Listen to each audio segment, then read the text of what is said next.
going to do this in 2 parts. Part number 1, because it's the easiest, because I know a lot of you meat riders are going to come and say, oh, you wish you were fresh and fit. Oh, you wish you had their lifestyle. Oh, you wish you pulled the bitches like them. Oh, you wish you had the money like them. No, I don't. I'd rather be a broomstick being put up somebody's ass than be fresh and fit. And I'm not saying you can't still be a fan of them. You can't support them. You can't give them your money. You can't do all these things to support the brand that is known as fresh and fit. What I'm about to say is something that anyone could agree on. And it's that even if you like somebody, even if you love somebody, even if you're a weird fan meat rider of somebody, you can at least criticize them when they say and do dumb shit. There's nothing wrong with criticizing somebody for saying and doing dumb shit. When this copyright debacle happened and Fresh and Fit thought that it was wise to sit there and say, oh, we're going to go for your pockets when you talk about us, they didn't seem to think that copyright doesn't work when you just bitch and moan to somebody behind the scenes. It works when somebody is actually abusing the copyright, and based on all the videos they tried to take down, it didn't work how they thought it would, to the point where they still will go on somebody else's platform and cry victim to somebody who actually knows about copyright and fair use. And when they tell that story, the person they tell the story to lets them know that, hey, you're both dumbasses. But this is where people are. So that one of the questions about copyright infringement and fair use is, are you infringing on someone's market? And so that's what I was going to say, because fair use depends on different countries. It's different depending where you are. But a big thing on fair use where, it hurts your ability to get protected by fair use is, are you hurting that other person's ability to profit from their own product? But this is specific. It basically means, like, if you're a photojournalist and you sell photos for a living, and then you post a sample on Twitter and you say, to license this photo, buy it here, and then people start posting it everywhere, now you've got copyright infringement, because even though it's online, even though it's newsworthy, and even though people are commenting on it, they're infringing on your market because you directly sell this content, which means you said, license it from me.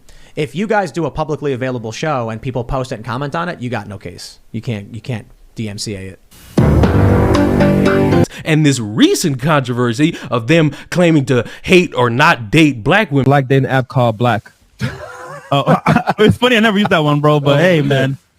I mean, hey, bro, if you want to date a bunch of Shaniquas, go for it, man. LaQuisha. Yeah, like me and Fresh aren't really down with the brown like that. Man. We ain't night riders. I mean, it's funny because I don't care what their preference is. It's a preference. Whether you like it or not, everybody's got a preference. I know you're alone. I know you're a loser. I know no one wants to touch you. No one jerks off to you, but everybody's got a preference. And if you not somebody's preference, it's okay. Somebody will love you someday. My issue is always going to be the same. I don't care if you're a woman and you want to date some 7-foot gargantuan with a lot of money. Go find him. If you some dude and you want to date some midget Latina with big boobs and a fat ass, go find her. My issue is when you talk down on other people. There's no need for that. And that is what Fresh and Fit did, and that was dumb. You could just say, I don't date black women, and that's the end of the story, because I guarantee you, I could bet you my left hand and both my testicles, black women don't care. They care when you disrespect them. And guess what? It's vice versa, because black men don't care when you black women say, I date white men because white men are white men. They don't care. They care when you disrespect them. I know we've all seen these videos of people going in malls and saying light skin or dark skin, and the dumbass says light skin and then spends 15 minutes talking down on black people. There's no need for that.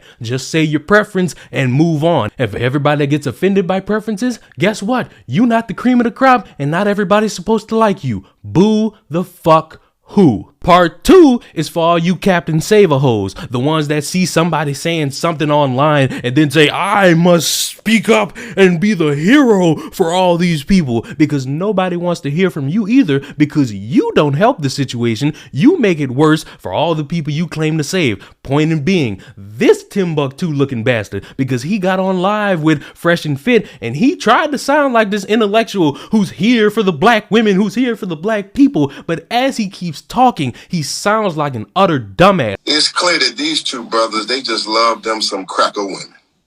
They just love them some blonde-haired, blue-eyed, pink-toed, pale-skinned, buttermilk complexion, ironing board backside, caucasoid mutanoid, subject to have itch, white cave bitches. And it's a shame. Myron, I call Brother Myron the Sambo from Sudan. I'm hoping that he hasn't been bit by the white Arab disease that teaches that the white Sudanese is better than the black Sudanese. And so, come on, brothers, wake up. If you're going to be an entertainer, be a revolutionary entertainer. If you're going to do something, be like Paul Mooney, man. But stop being a Sambo and a Tom and a bootlicking tool for the Klan and white racism and white supremacy.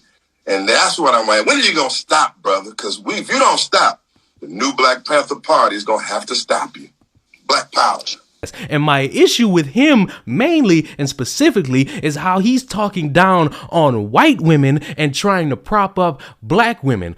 I'm sorry, you could just say black women don't need to be disrespected and those two idiots look like idiots and then stop. That's it. You ain't got to talk down to anybody or about anybody. There was no need for you to make all them insults. And for all the people that was clapping saying, yeah, fuck white people, I got an issue with you too. Because it's funny how you only dance when white people are around. You hold your fist in the air. You scream Black Lives Matter when your fist in the air when there's a white person. But in your own community where they got a problem every day, you don't make a sound. You're embarrassing. And watching all y'all do that dance as this grown man making fun of other people, knowing damn well if somebody said nigga to him and they were white, he'd be crying for y'all to donate money to him, is embarrassing. It's embarrassing watching both of these sides because you know who the biggest loser is?